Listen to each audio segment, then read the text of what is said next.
Once upon a time, a homesick, heartbroken, and almost bankrupt writer in his late 30s found himself with a wonderful invite to go to Abbotsford, Scotland, and visit the home and extensive library of the author of Ivanhoe and Rebecca, Sir Walter Scott.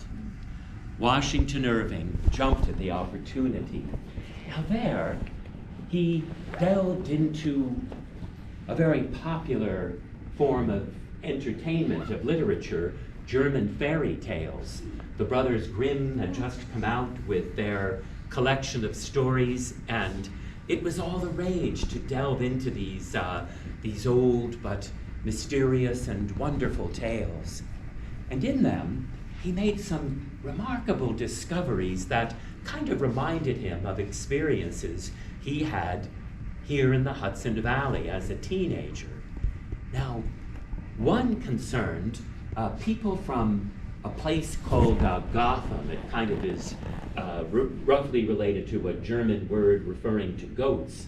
And it was about a village of people who seemed to run around and butt heads. And thus, Washington Irving thought, hey, that's kind of like what I'm used to seeing in New York City, people running around like crazy. And of course, eventually, 150 years later, became the name for, from Batman decided to call New York City Gotham.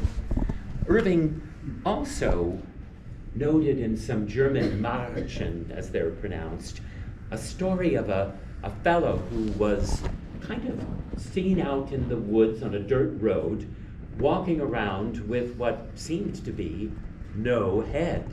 And the old lady in the carriage who saw this said, "Oh, nothing to be thought about that fellow. Where there's many people in that village who run around as if they have no head at all." And also Washington Irving read a translation of a German fairy tale about the wilde Jäger, the wild huntsman, who would go out into the wilderness of the Black Forests and would hunt with his rifle. And he did it with such a passion that when he got gored by a stag, he didn't even realize he was dead, and continued to hunt even after he had literally given up the ghost. But his spirit would pervade and would be often seen on the hunt, and most people knew to avoid the wild huntsman. But one particular fellow, a nobleman, thought that, oh, whoever this ghost is marauding around, I should be able to address him. After all, I'm of noble birth. And so when the huntsman came galloping along with his gun and some kind of quarry in his hand, and the nobleman said, "How dare you come riding through my forests? Who are you, and do you have some kind of a tithe to offer me for transgressing upon my lands?" And the ghost of the wild huntsman hurled what he had captured, and it was a head of some kind of an animal, and it smashed against the noble, and we don't know whether the nobleman survived, but Washington Irving borrowed that to help him write The Legend of Sleepy Hollow. And you'll notice in the performance that I will again use the word hurl in the story. And it was long before hurl meant nausea or something like that. That's what I was thinking. Irving also drew on Dutch traditions that would pervade around here in the Hudson Valley. Orange County was part of Dutch rule for 60, 70 years, and people spoke the language here much later than people did in other parts of New York. They continued almost until the Civil War, and many church services for the Reformed Dutch Church were conducted in Dutch. So Washington Irving was familiar with Dutch, probably spoke some words as you do, like cookie, boss, stoop, skipper, all good Dutch words. And all of the places that have the word kill in the name are, of course, of Dutch origin. It means a stream of water.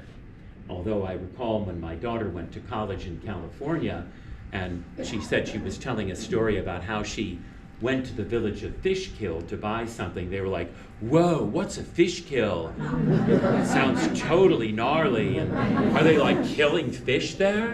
Does PETA know about it? And indeed they did. They once tried to change the name from Fishkill to Fish Live, but I digress. So there was a tradition among the Dutch to drive away from the village those who were perhaps not there for the best reasons. And many of the villages around here that had Dutch traditions were very protective of them. And Washington Irving certainly experienced that. They had a kind of xenophobia about them. That too will come up in the story. Now the characters, they're all, the main characters, Dutch American. Thus, except for, of course, Ichabod Crane. He is an outlier, a interloper from the wilds of that distant and perhaps disreputable colony and state of Connecticut. He was a Connecticut Yankee Doodle. And to be clear, Yankee Doodle, Yankee comes from a Dutch nickname for the English, and it means John Cheese or John Stinky Cheese, because the English and the Dutch ate different cheeses, and they all thought each other's cheese, really stank. And if you want to know what the cheese smelled like, you can come up and smell my socks. Apparently, the closer it smelled to dirty feet, the better. So when the Dutch saw the English coming, oh, there's Jan Kees. So that's where we get the word Yankees from. A doodle is someone without any brains in their head. The only thing they can do is gather up dude or dead wood. So that's who, appears in the story. And Katrina Van Tassel, if you go to the Sleepy Hollow Cemetery, you'll see a gravestone for her. But when Washington Irving was traveling through the area, ostensibly hunting, he was hunting really for stories. And Katrina then was a woman in her 50s, not someone a teenage boy would be impressed with, but he also heard about her cousin, who was much more feisty. And she is, they call her Laney or Elizabeth, and she was really the model for the bright, buxom, landed Katrina Van Tassel. And so what Washington Irving did was take these various sources, the German march and the wild hunter throwing the slab of meat, the Dutch traditions of chasing away people who didn't quite seem to fit in with the town, and borrowing these different characters to create the legend of Sleepy Hollow. His final character was the likable bully. That is quite, an American, character, someone who's kind of a trickster as well. And that, of course, is our Brom Bones. So some have accused Irving, of stealing from the German fairy tales. They'll go, oh yeah, well there's this German fairy tale where there's a headless horseman man, and Washington Irving just stole it. But he borrowed the idea and transformed it into this enduring story we're about to share. And of course, he introduced that iconic character still haunting us today, that of the headless horseman. And yes, in Irish lore, there's the Duallan, which is a coachman who rides on a coach made of bones, and he has no head himself, and he kind of follows after the banshee calls in Ireland to, kind of abscond with either the body or the soul of those who haven't been all that good, and where he brings them right down below.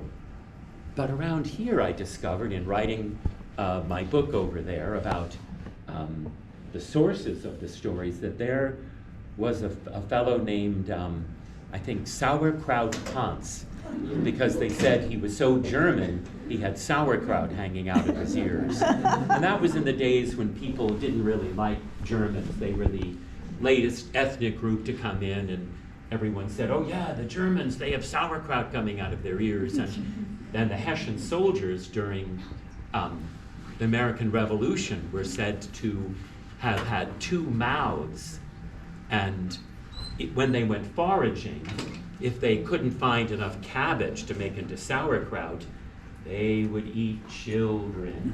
This juicy boy over here.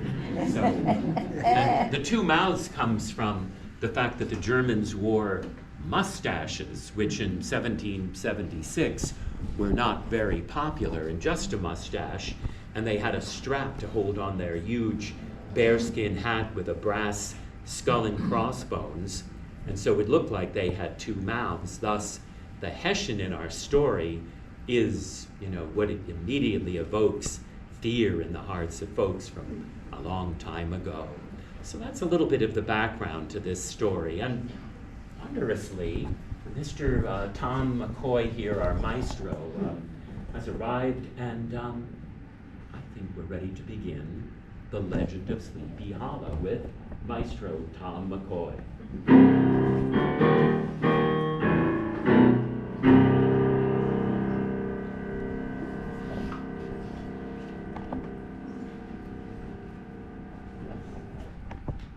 Had to reverse the polarity on the foot switch.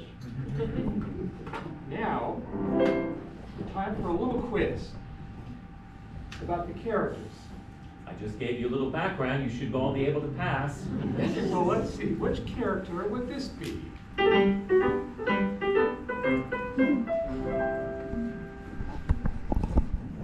Katrina? Well, let me play some more. Let's see. Which character might this be?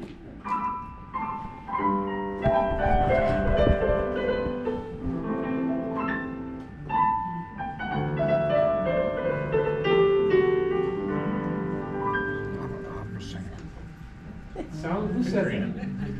Okay, Jonathan, you brought the prizes? Well, when we got stuck in traffic and the Headless Horseman came, I had to give them all to him as a toll to make it here, so. I thought you had to give it to the state trooper. Well, that's another story. Okay, yes, so that's the theme for Katrina when you hear that. Now, let's see, how about this one?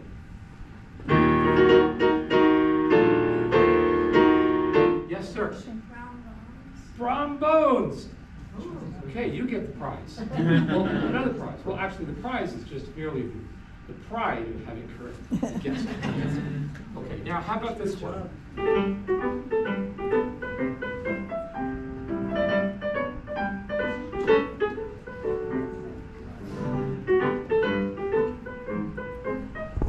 Well, I'll tell you what. If you're not sure, you'll figure it out as we go along. I think this young lady may have figured it out. Oh, yes. Ichabod, yes. You correctly guessed, but nobody else could get it. Very good. Okay, one last one, then we're going to get underway.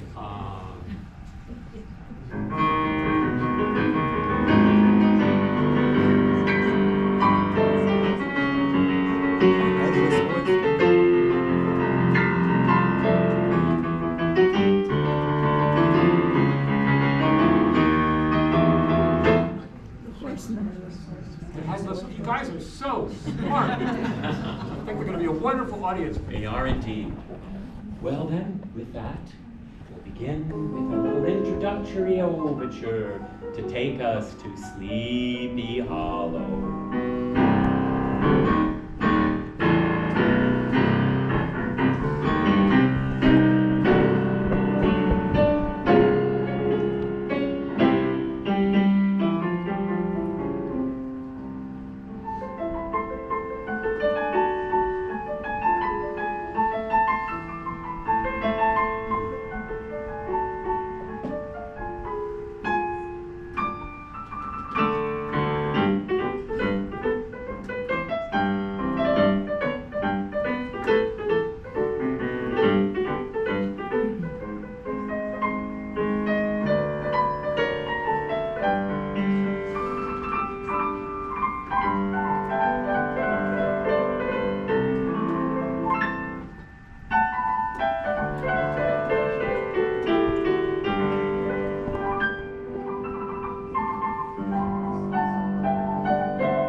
gentlemen, the legend of Sleepy Hollow.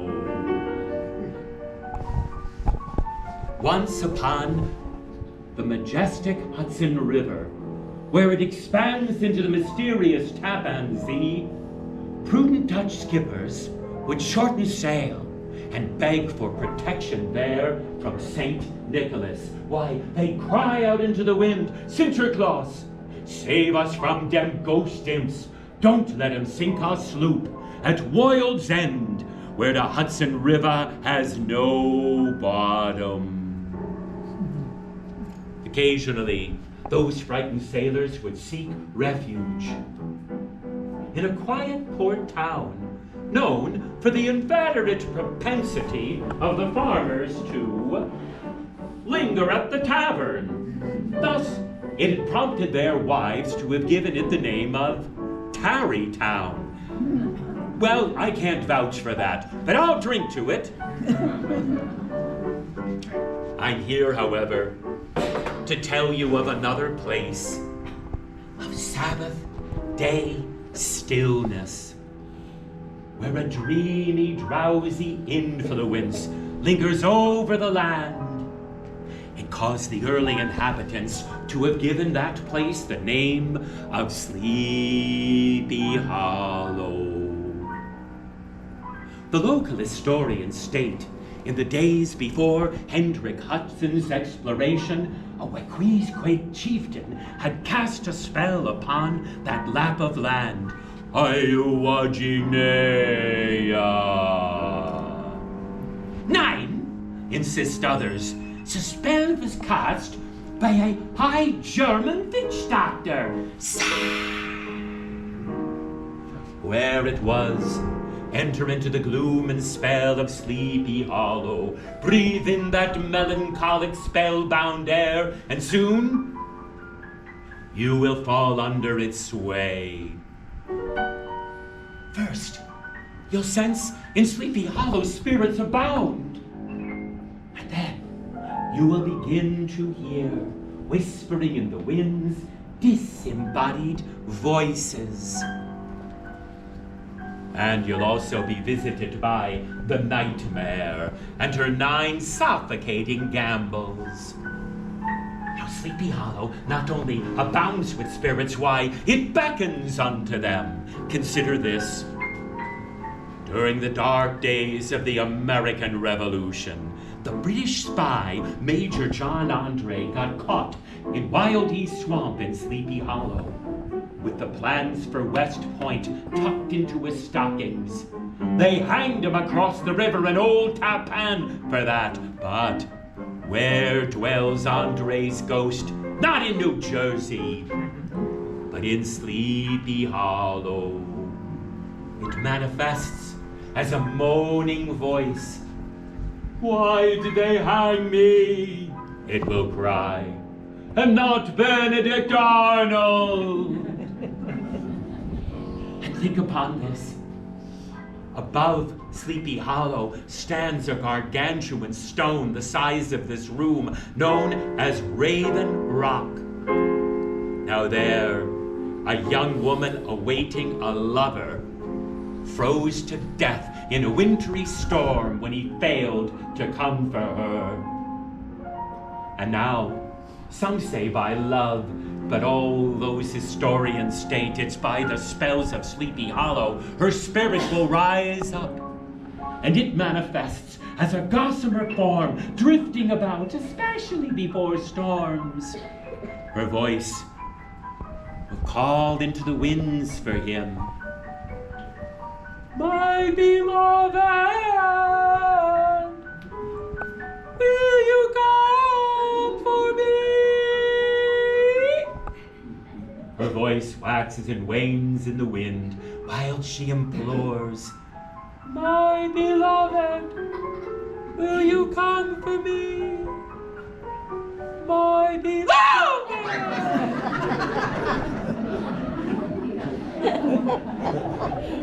You're jumping already. And I've yet to tell you of the Commander-in-Chief of all powers of the air in Sleepy Hollow. an apparition of a decapitated figure on horseback, universally known as the Headless Horseman of Sleepy Hollow.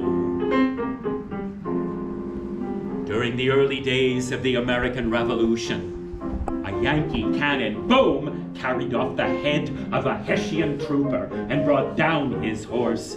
Kindly people happened upon the body. They gathered it up and brought it to the old Dutch church, begging the minister, "May we bury this unfortunate wretch's body here in the Sleepy Hollow Cemetery? 'Tis to return a favor the Hessians had done for our family." A headless Hessian may not be a Christian, yet leaving the body unburied would be unchristian. Yea, bury it, but take heed. Headless, it receives no headstone. Thus so cursed, the body got placed into the ground unmarked.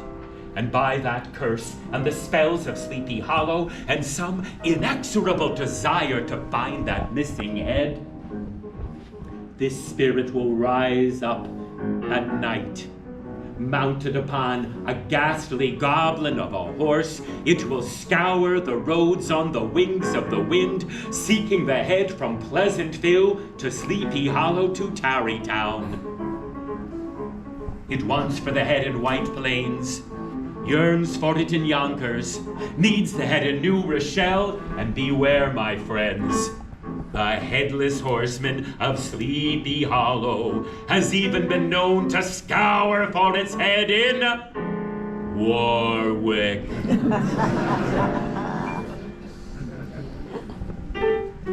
Now, into the spell and gloom of Sleepy Hollow, there sojourned a fine fellow from Connecticut with the apt cognomen of Ichabod Crane. You see, he was tall and exceedingly lank. His hands dangled out of his sleeves for about a mile. Feet, you could have used him as shovels. He had jug ears, green glassy eyes, but most distinct, his long snipe nose. Thus, when he turned to engage with you in conversation, you were put in the mind of a spinning weather vane. Oh look, the wind it blows this way. Oh no, that way, could be this way. Why, spy Ichabod Crane loping along the side of a hill, coattails flailing about, and you'd shout, "Oh, looky there! What is it?" It's a scarecrow, escaped from his post. Someone then from Sleepy Hollow would have to disabuse ya. "Ah, no, that ain't no scarecrow. That's our schoolmaster, Ichabod Crane." Indeed, Ichabod Crane had accepted the position here in Sleepy Hollow of schoolmaster, though the pay proved such a pittance why he had to live for 2 weeks at a time in the homesteads of his students. But that made him rather a welcomed guest. You see, he knew what you were going to do before you had done it, and he had already told the neighbor. He became Sleepy Hollow's veritable gazette of gossip. But he proved also to be quite affable. Why, consider, Saturday afternoons, you'd find him wandering in the Sleepy Hollow Cemetery, ambling along with a whole bevy of farm lasses following him, begging, "Ichabod, Ichabod, could you do that thing you do with the tombstones? You know, how you give us those readings? Ichabod, would you read one for me? Katrina?" "Oh, why, certainly, my popinjay. Oh, gather round. Listen to this one. Behold, ye who pass me by, know one day thou shalt be as I, worm-eaten and in the ground, praying thou shan't go farther down." Oh, Ichabod, you scared us. Oh, indeed. Now, take that same charming schoolmaster, put him in the schoolhouse built for him where the Picantico flows into the majestic Tappan Zee, and oh, Ichabod became a regular martinet. Why, if he found some obstreperous Dutch lad loitering along the flowery path to knowledge, muttering, "School stinks," why, Ichabod Crane would take the birch rod, whoop, oh, and hasten the little fellow along. And he would add, "You'll thank me for this lesson, for as long as day shall let ye live." And then when Ichabod would turn around, the little fellow would reach into the back of his breeches and pull out the chapter book he had conveniently tucked back there. You know what I'm talking about, sir. Oh, you deserve those paddling. Well, when school was done, Ichabod reverted to his affable self. He'd go out with the children, play games like Blind Man's Bluff, Nine Man Morris. But when the sun began to sink over the mysterious Tappan Zee, gather round, children. Let me give you a reading gleaned from my favorite book, Cotton Mather's History of Witchcraft in Old New England. Oh, listen to this passage. When the demons began possessing the young women of Salem, first they trembled, and then they twitched,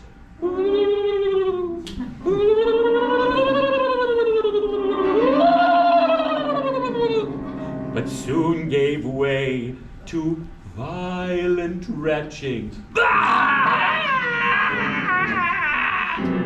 Oh, Schoolmaster Crane, you're scaring us. Indeed. Well, next Ichabod Crane needed to scare up from among his students one whose mother was a good cook. Though exceedingly lank, the schoolmaster was a huge feeder and could not provide for himself on his meager schoolmaster's ration. Thus, he would endeavor to endear himself to a family to gain that invite to dine. Ichabod would haul in wood or water, maybe even take a little boisterous baby and bounce the child on his knee. Not so much to settle the child, but to get that invite to dine. And Ichabod was not above using flattery on these Dutch farm wives. Why, he'd come along and find one and say, "Oh, if it isn't Dame Van Winkle! Why, you must know, the stars in the sky are jealous of the sparkle in thine eyes." And inevitably, the lady'd melt and say, "Oh, Ichabod, you're so charming. How would you like to stay for dinner?" "Oh, I mustn't. Refuse such a kind offer." Plop himself right down at the head of the table. Thus, in would come the famished farmer. "Oh, mein Frau, prithee, what are we having for dinner?" "My good wife, you haven't invited the scarecrow schoolmaster over to dine again, have yas?" "Oh, yes, I have, husband. He's so charming." "Charming? This fella here? He's a huge feeder. Why, he's got the dilating powers of an anaconda." Indeed, in a single sitting, Ichabod Crane could devour an entire roasted duck. He would slurp down a bowl of succotash and still have room for a dowdy donut. Now, here was a man who enjoyed eating as much as some men enjoying a fine sifter of brandy. You know what I'm talking about here. He had a few before we came in. But Ichabod's favorite part of the meal came when the dining was done. He'd welcome the arrival of the long-stemmed pipes, for he knew when the women and men of Sleepy Hollow began to fill the room with smoke, soon they'd fill the rooms with ghostly tales told of Sleepy Hollow. No detail proved too grotesque for the capacious storied appetite of Ichabod Crane. "Ichabod, listen. The Wailing Woman in White. You're gonna hear her, especially before storms, but whatever you do, never look at her face, 'cause you're gonna see flesh hanging off a skull." "Oh!" "Now, Ichabod, you might look for Andre's ghost, but you ain't gonna see him. Invisible. But don't let that fool you, because you know what it does? It tries to sneak behind you, moaning about Benedict Donald. You get all scared, and then it claps a hand of bone and ice on you, and it feels like it's burning there for days on end. Now another thing, Ichabod. You know, in all these years, that goblin ain't never found his head. And you know what some of the local historians will tell you? If it can't find its own head, you know what it's gonna do? It's gonna try to scour around to drag into its grave the head of another. And then Ichabod would wake up the farmer. What? Ichabod Crane, are you still here enjoying me hospitality? Here's your hat. What's your hurry? Good night.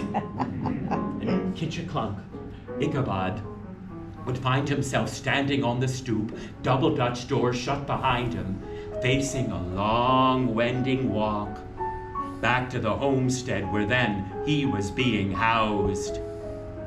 Now, it's one thing to listen to ghostly tales told around a cozy fire or at your local public library. But Ichabod Crane found you step into the gloom and spell of Sleepy Hollow, head filled with ghostly stories, and all of nature will conspire to haunt.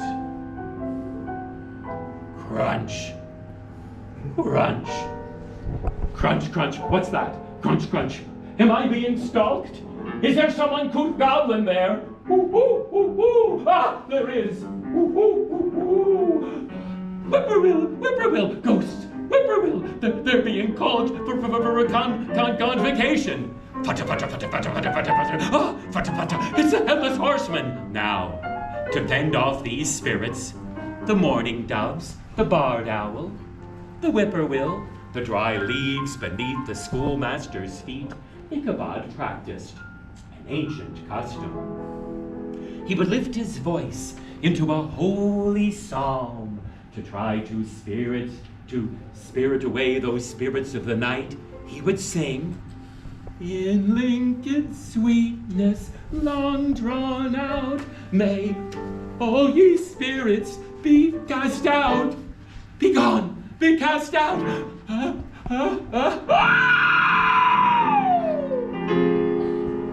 late at night, folk would often hear the thin quavering voice of Ichabod Crane passing by the by.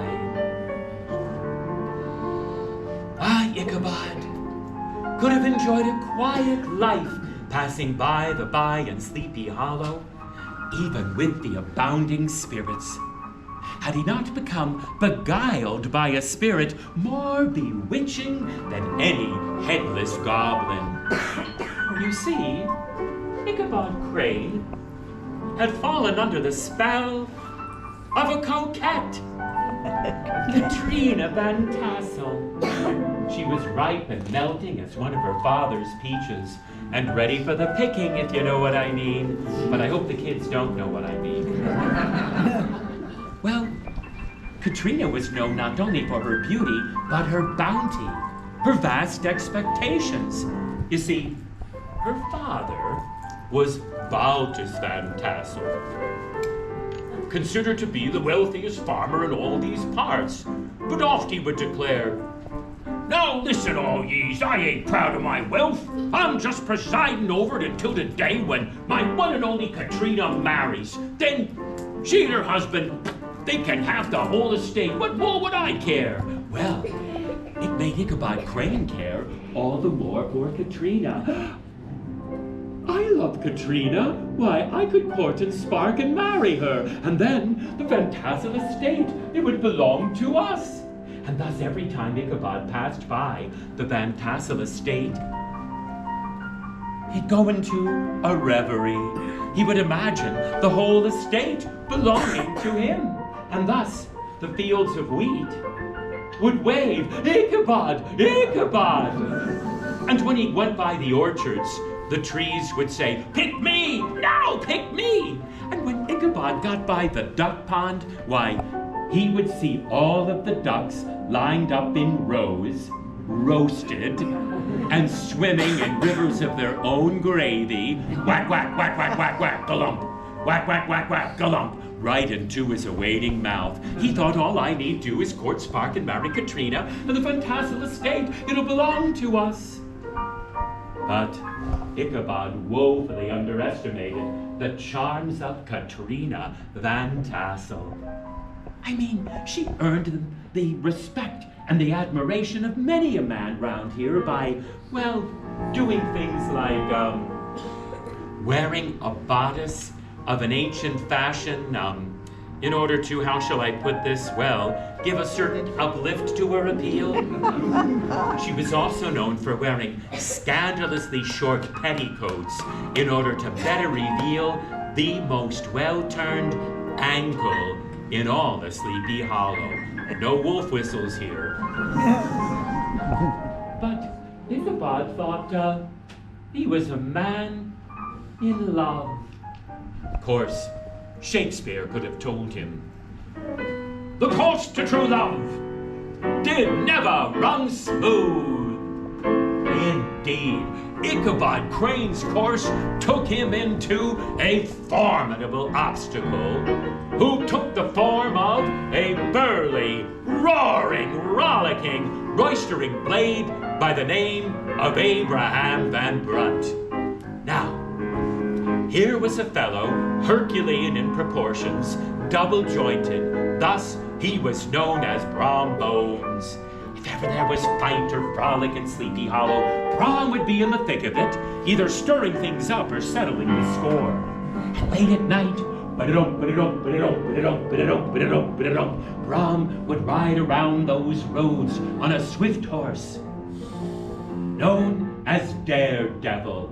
He'd have a whole gang of followers. "Come on, Brom, give us some mischief!" Woo! They'd be whooping and hollering like Don Cossacks. And Brom, he would oblige. Why, he might say, for example, happen upon the cottage of some little old biddy getting ready for bed. You know the kind, she set her teacup, chamber pot under the four-poster, and she crawls under the quilts, and as soon as she snuffs the candle, Brom's by the window. "Old woman, I'm the headless horseman, if a thine head." Oh, oh, oh, horrors, horrors, we're haunted. Oh, oh, oh. She would kick over the chamber pot, the teacup, running around, crying, "Oh!" And then she'd hear, "Ba-da-dum, ba-da-dum, ba-da-dum, ba-da-dum, ba-da-dum." Ha ha! We really frightened her, didn't we, gang? "Oh, Brom Bones, it was you? Fie upon you! How dare you frighten a little old lady? Fie upon you!" Oh yeah, she would curse him at night.